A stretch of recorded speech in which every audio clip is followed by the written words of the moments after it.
My name is Boris Jolivet. It would take several lifetimes for me to capture all of nature's sounds in my sound library. But in spite of the abundance of sound, my works become increasingly difficult to carry out. The constant noise of human activity is everywhere, even here, near my home, in the plains of the French Loire Valley.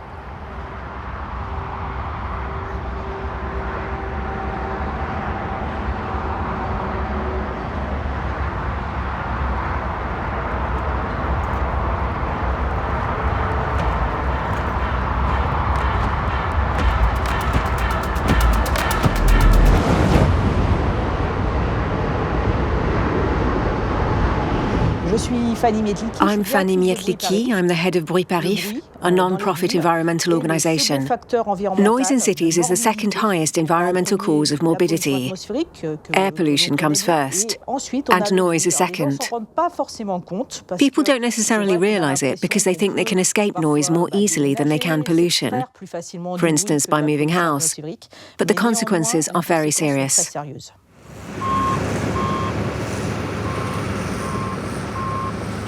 Noise pollution is defined the same way as pollution in general. Pollution is a physical, chemical, or biological phenomenon which disturbs an environment, an ecosystem.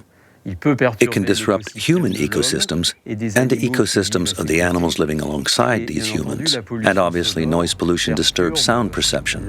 What's the purpose of this perception? It's mainly for communication.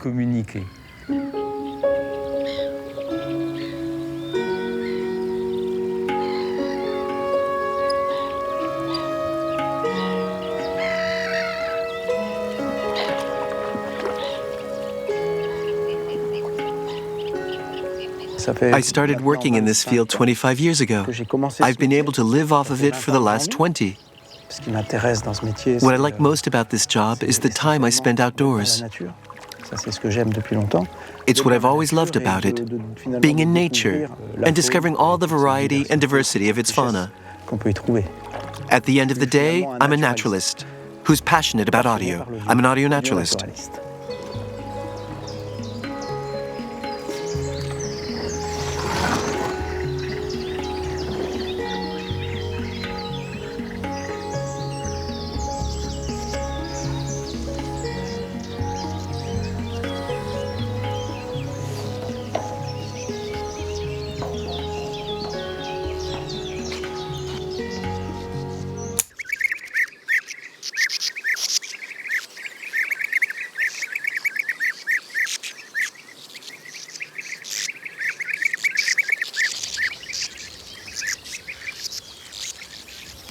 I can hear the sand martins really well. The two martins nesting right there in the mud banks.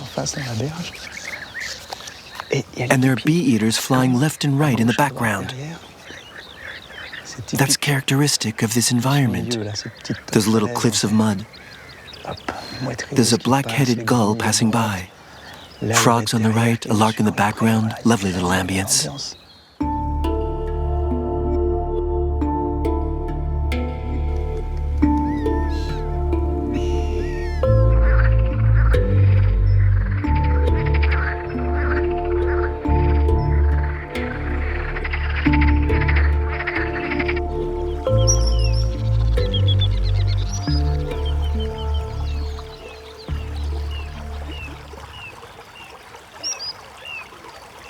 The canoe is great because with quadraphonic, I can make a nice dolly sound tape. I can move very slowly and record the landscape as I move forward. Sometimes the result is interesting.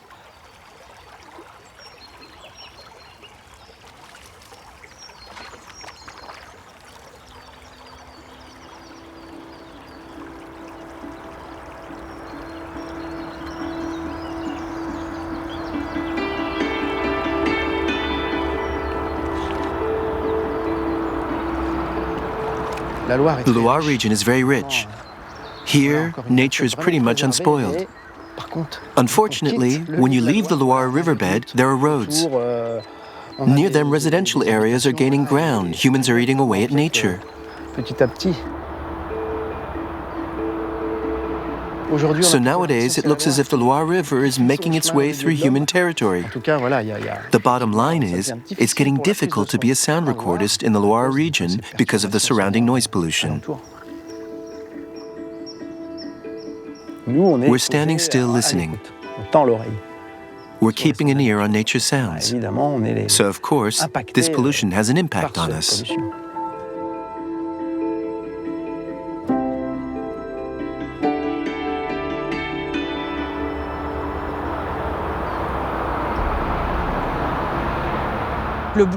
Today, noise is recognized as real pollution.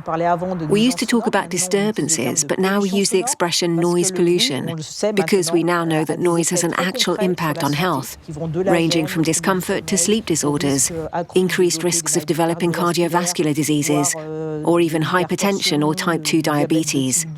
Knowledge in this field is growing little by little. This pollution impacts our health, but it does so in the very, very long term, and that's difficult to prove. But there's a consensus that noise pollution is an aggravating factor for health, especially the health of city dwellers.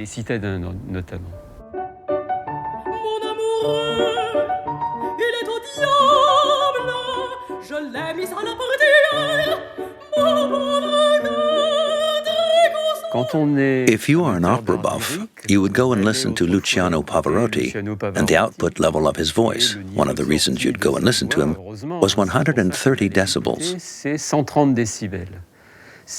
That's louder than the highest level you can listen to without ear protection.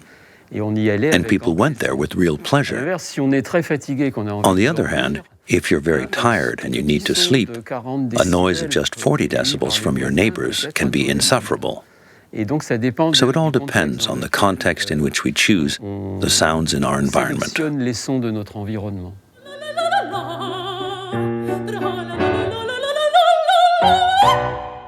Bruit carried out a study in 2019 to quantify the impact of noise on the health of the population of Paris and its suburbs. Obviously, results vary a lot depending on the area. People who live in the countryside in a quiet environment will lose around 2 to 3 months of healthy life because of noise pollution. On the other hand, people living in what we call multi-exposed areas, so they're subjected to several simultaneous sources of noise, such as plane flybys and road traffic, can lose up to 3 years of healthy life over the course of a lifetime.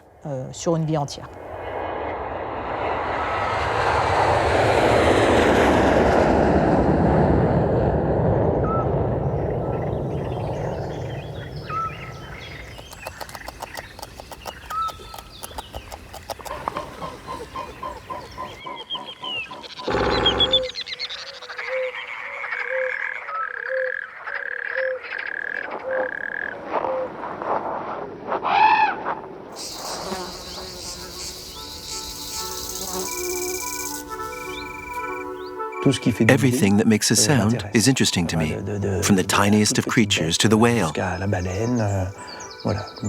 That's really what my work as an audio naturalist is about. I also try to capture the elements. Wind, rain. I want to reproduce this diversity of sound, this beauty of sound. I'm getting ready for my next expeditions, my next sound recording sessions. The idea is to find places where I'll be isolated enough from the sounds of human activity to successfully record the sounds of nature.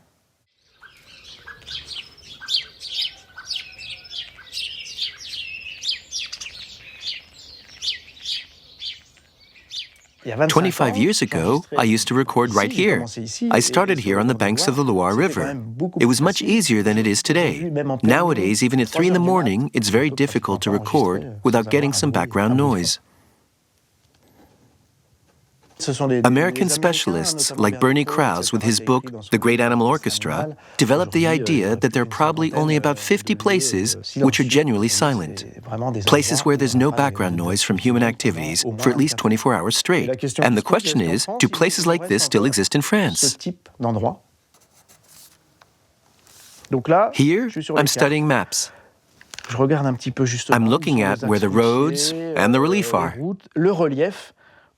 Because a mountain, for instance, can work as a sound barrier.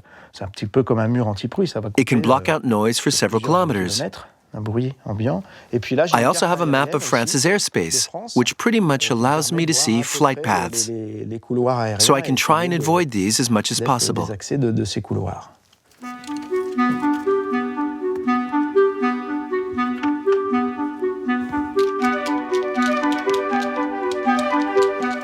Today, noise is an essential part of our civilization's sound landscape. Some people may find my quest utopian, but I want to find out.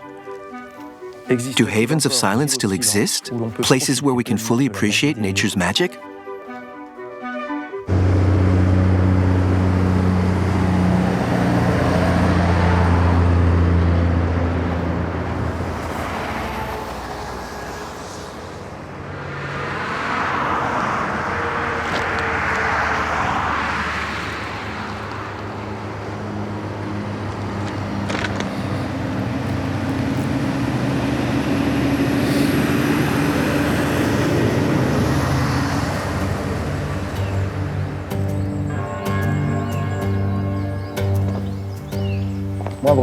My belief is that we share this earth with the forces of nature, and that when we enter natural environments, we're in their home.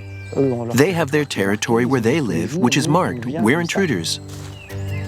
We need to immerse ourselves in the environment and almost become invisible in it. We need to be on the lookout, hide, be attentive to smells, to the wind.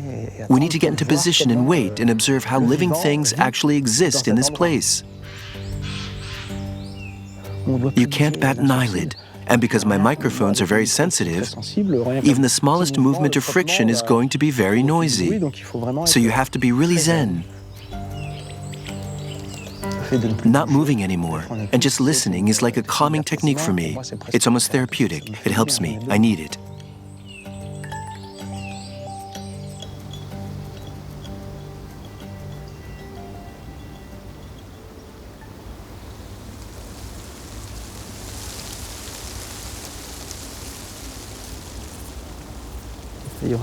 We've moved quite far.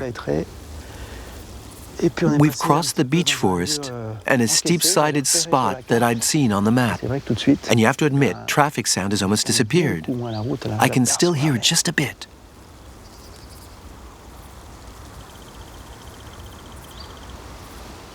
But mainly, we've got a very interesting little spot here. I like this environment. You can hear warblers calling, finches, tits. I've seen a wren, crickets, and of course, over there, lots of birch trees. Poplars, you can hear the sound of the wind in the poplar leaves. They have a very particular sound.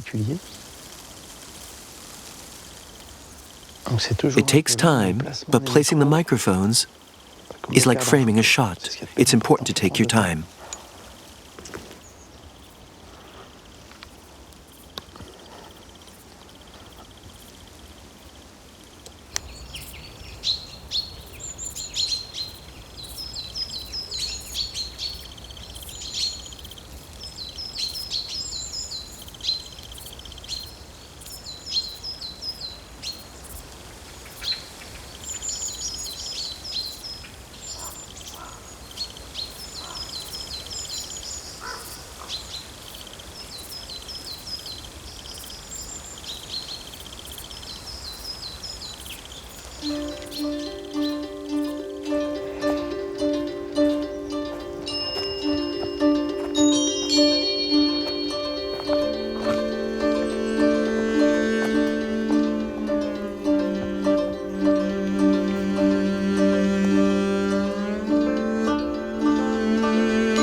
This is beautiful.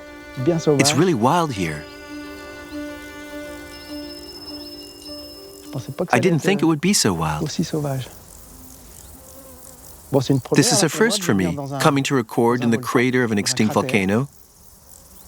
The topology here is really interesting because this nice basin helps isolate us from surrounding noise. The air here is swarming with flies, bees, insects of all kinds.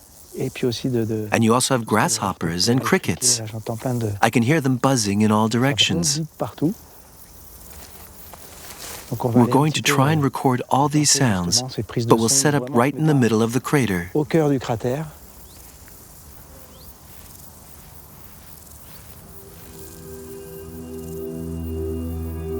It's a real thrill to be in a place like this, in natural meadows like this one, which are becoming very rare. I remember when I was a child, whenever I walked in a meadow, the place would be literally swarming with insects. They'd be jumping in every direction. The grass would shift as we walked, and crickets and grasshoppers would jump out of it. It's really heartbreaking to see how many species have disappeared from our countryside in the space of a generation.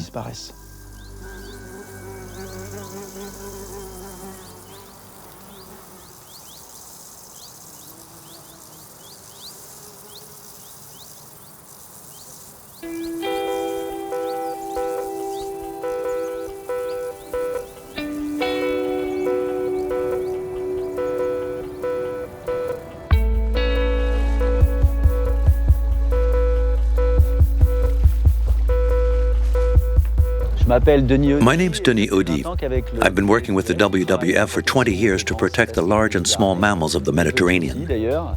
And one issue that has become more and more prevalent and more impactful over time, the problem of noise. Because what Jacques-Yves Cousteau used to describe as a world of silence is unfortunately not a world of silence anymore. It's an extremely noisy environment because of human activity.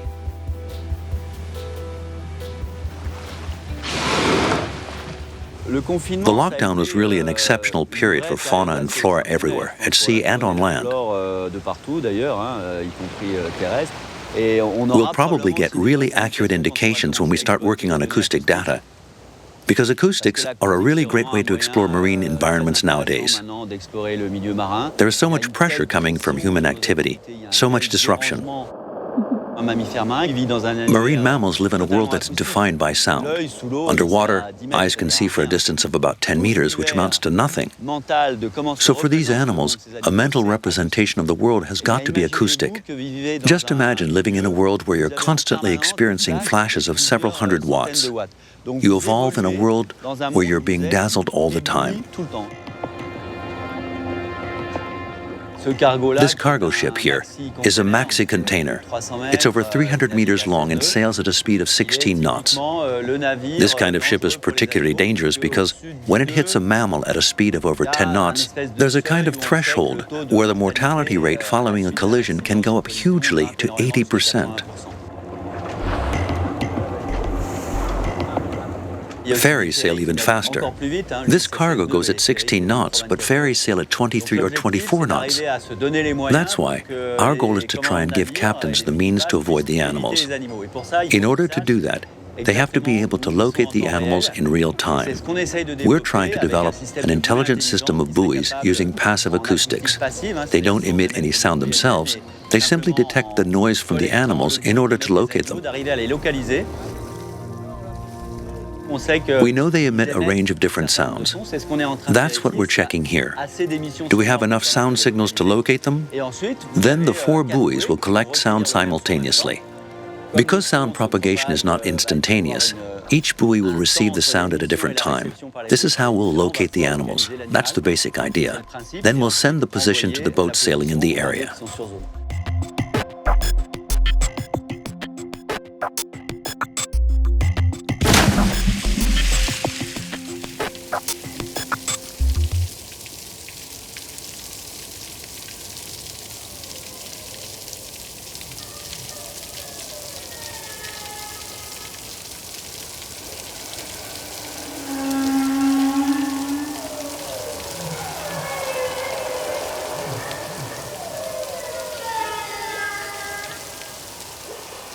If we want to protect large mammals while also keeping ferries and cargo ships sailing around the northwestern Mediterranean Sea, we have to find long-term solutions.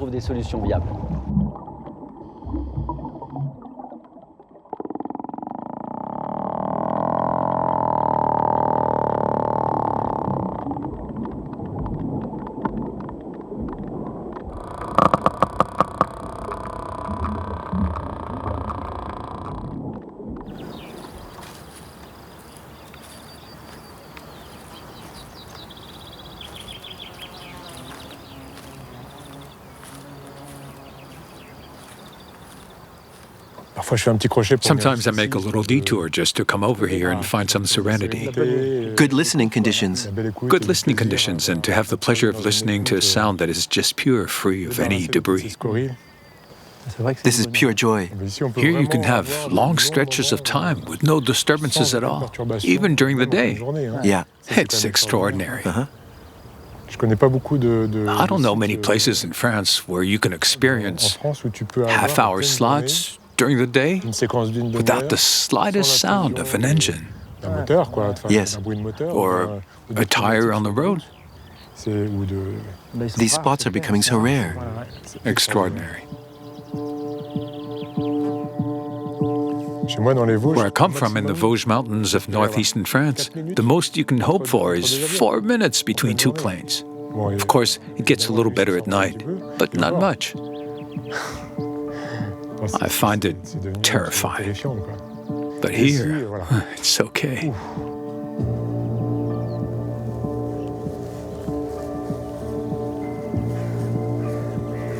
The larks are singing nicely. Yeah. It'll be a nice recording when the sun goes down. It's going to be beautiful. I like it when you can capture distant sounds too.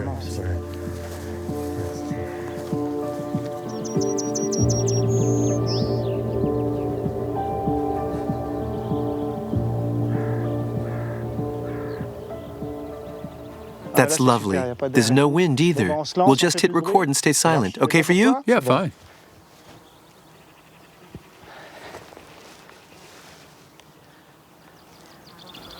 We're rolling.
That was cool. That's great.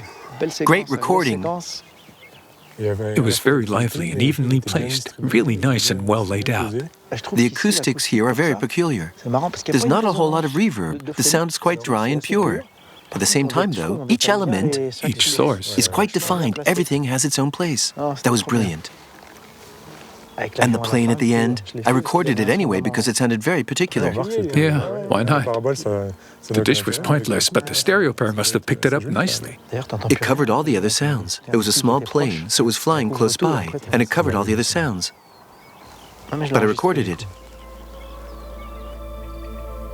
We're slowly shifting into a nighttime ambience. Yes.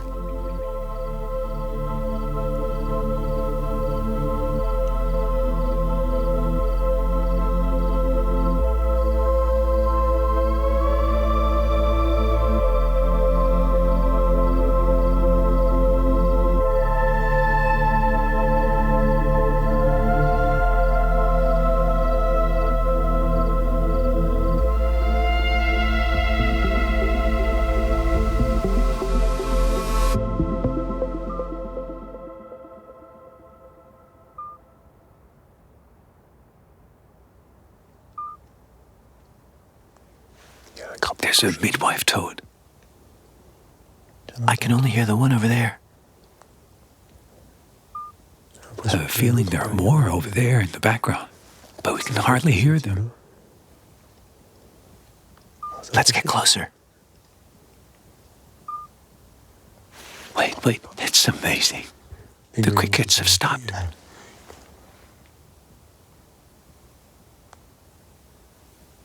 There's just no sound. What a beautiful silence.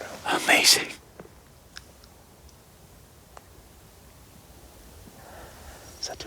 When you take your headphones off after a silence like this one, it's like there's still air in your ears, like a buzzing. Absolutely. You feel your body. And all the organic sounds from your body emerge. Oh yeah, I could really hear you. Your stomach rumbled. Are you a bit peckish? That could be it. Me too. Let's grab something to eat. Oh, look at the sky.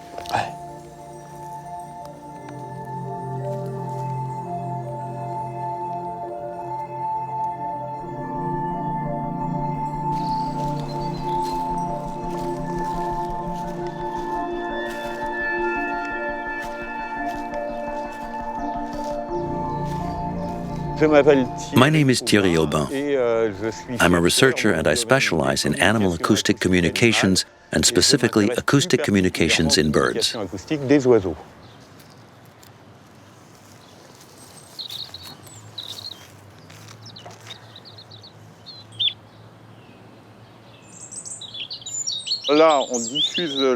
We're playing a tune from a robin on another robin's territory.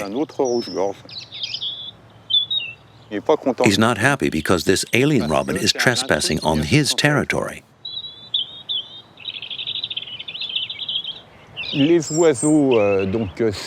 Birds usually sing for reproductive purposes in order to attract a female, because in temperate regions, the males sing to scare away the competition. In other words, the other males of the same species.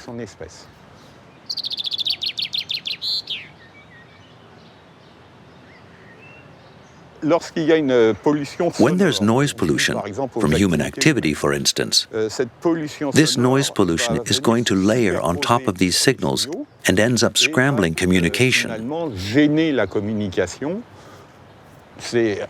That's exactly what happens to humans. When we're in a noisy train station, for example, we have a hard time communicating. It's exactly the same for animals.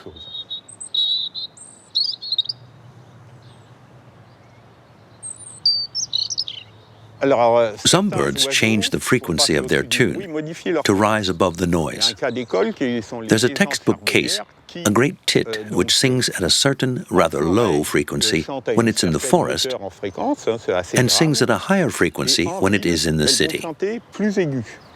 They sing at a higher frequency because the cars make low-frequency noises. This makes them more efficient at communication, but then they're limited by the female's tastes. Because studies show that females prefer males who produce lower frequency sounds. During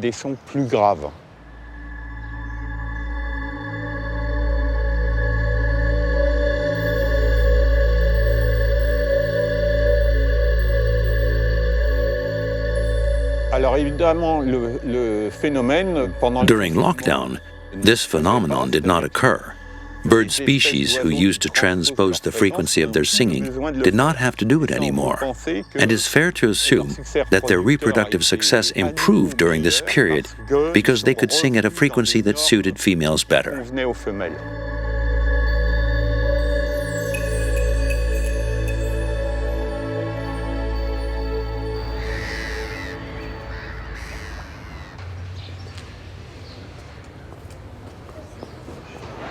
My name is Mylène Pardoen. I'm a soundscape archaeologist. I've recreated the acoustic ambience of Paris, the French capital, during the second half of the 18th century, 50 hectares around the central area of the Châtelet.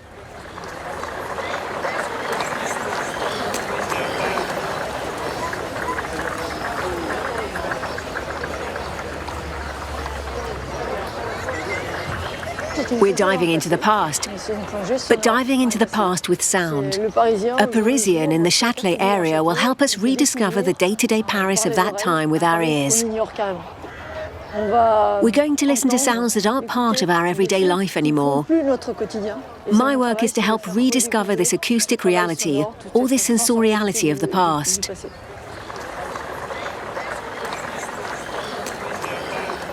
A soundscape archaeologist is not a sound designer.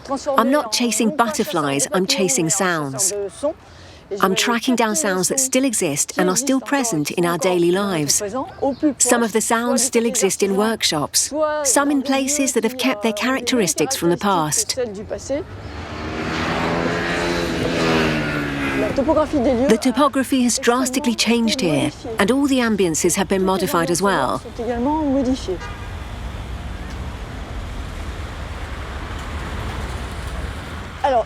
So behind me, you can see the Pont au Change, which was an inhabited bridge, a bridge with houses on it.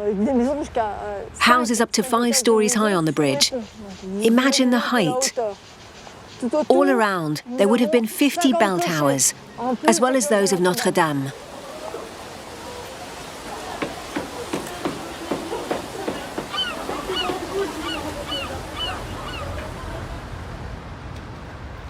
In the 18th century, we'd be walking on the Seine here. We're like Jesus walking on water. The River Seine was much wider, and this was a very, very animated neighbourhood. For instance, we'd have had washerwomen here and washboats all along the river. Behind me, it was particularly noisy, because there was the Notre Dame pump house and all the movement from the Rue de la Pelletrie. This place was full of human life and full of animal life also.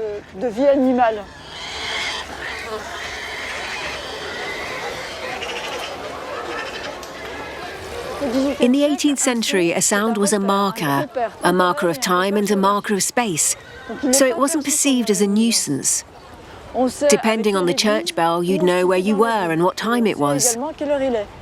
Listening to the different workshop noises, we know some craftsmen started working earlier and others started later.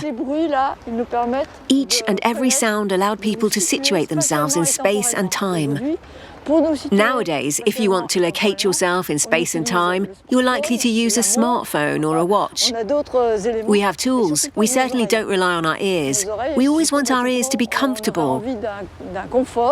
We don't want to hear what's happening next to us because we become very egotistic. The focus is not on the collective anymore, but rather on individual comfort.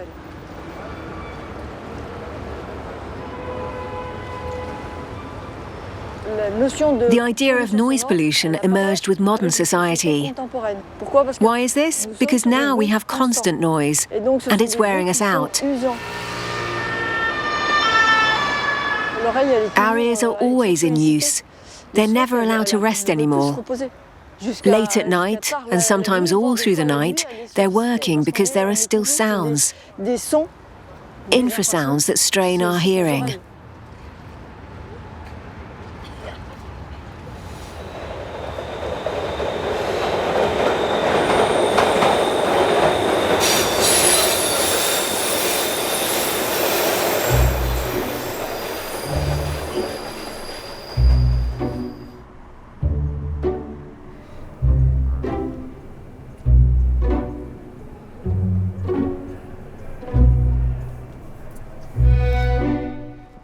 I'm Jean-Loïc Le Carroux, a university professor and researcher at Paris-La Sorbonne. I work in the most silent place in all of Paris.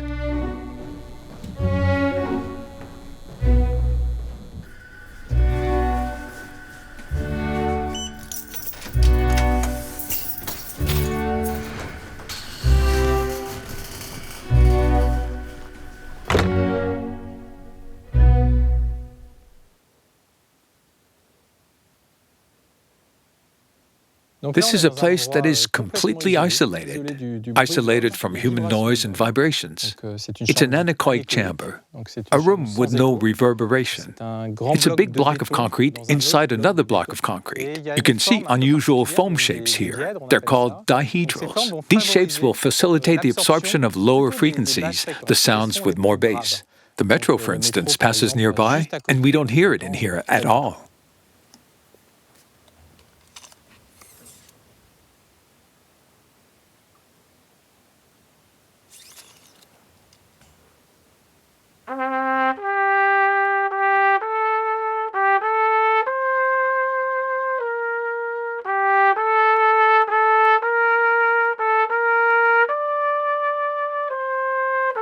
The maximum level was around 82 dB.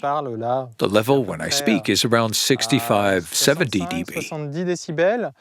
Now, let's see the level when I stop talking.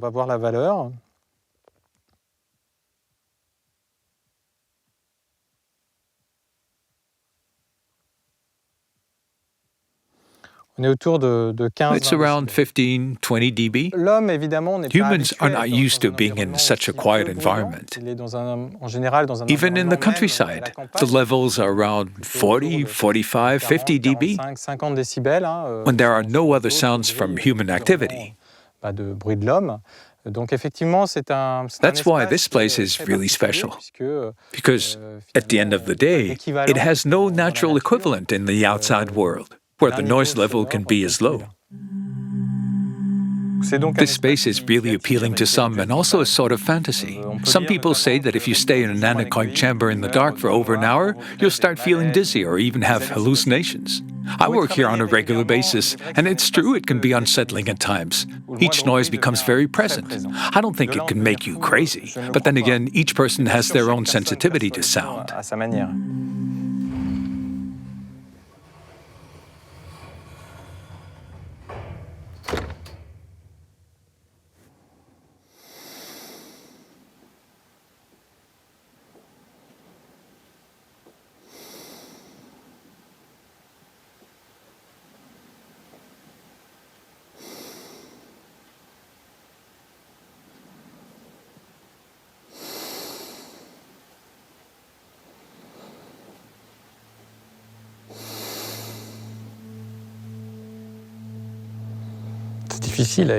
As an experience, it's hard to define.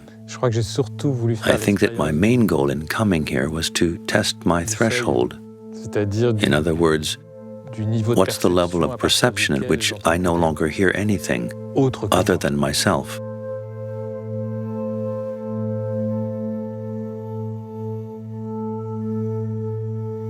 When I closed my eyes for the first time, I was still experiencing the energy from outside.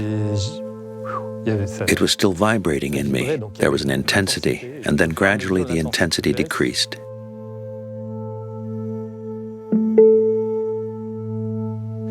I think it takes time to feel the very bottom end of sound levels. It's as if there's only your body left. At first, I still heard the camera, and after a while, I couldn't hear it anymore. The body has its sounds. There's obviously the breathing, but mostly there's body mass. All the blood flow, I can hear something really... It's hard to locate, but between the ear, the brain's activity, and the heart that beats.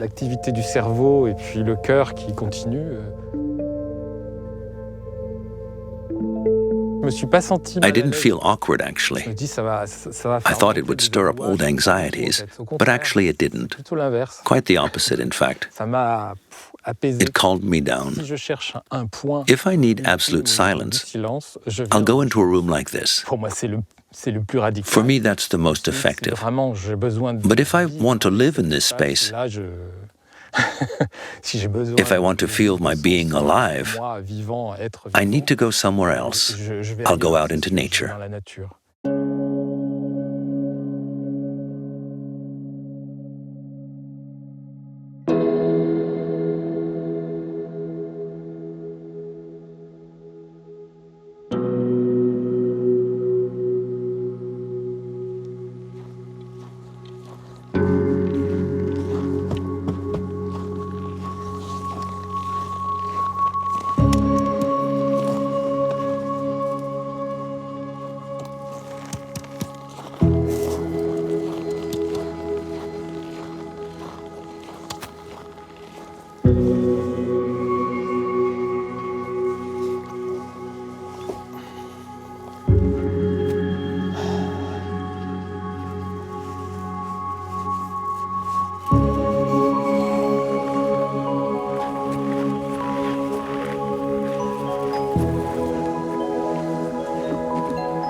I've almost broken the ice.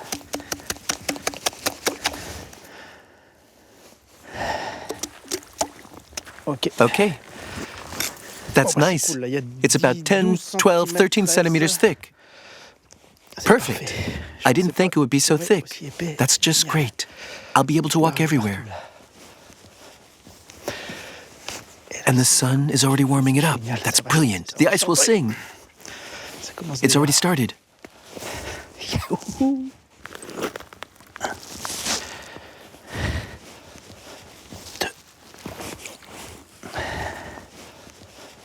Three. It's three indeed. Okay, let's do it. I'm speeding things up now because the ice is starting to sing already. I'm setting up 2 hydrophones, which are microphones designed to pick up sound underwater. It's going to be great. We'll have a subaquatic stereo recording of sounds from the lake, cracking, and simultaneously I'm making a quadraphonic recording above water. I'm a bit tense, I can feel it. I'm so excited. It started already, and it's such a wonderful thing. I don't want to miss any of it.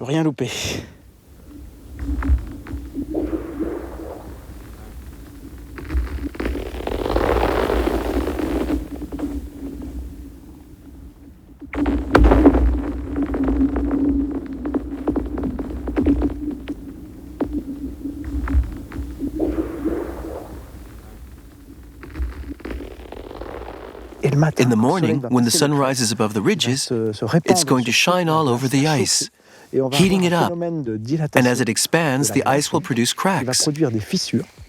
Cracks will appear at the speed of light. And these cracks will cause sound waves that will make the ice resonate. That's what creates these amazing sounds. Incroyable.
The sound here is just amazing because there's absolutely no wind. It's really incredible, not one gust of wind on the microphones. We have this floating sensation. All the details we can pick up here are impressive. We still hear the murmur of the river down below at 2,500 meters. I can hear a chainsaw and little noises from the valley. We pick up everything, even at this height. It's crazy. This is not the silence I was hoping for, but it's still a magical moment.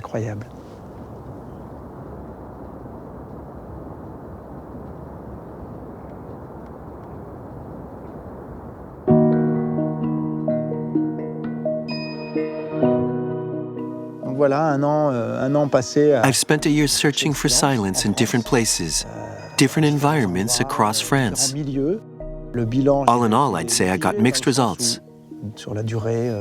If you're really searching for a 24-hour stretch without any noise from humans, I think it's just impossible.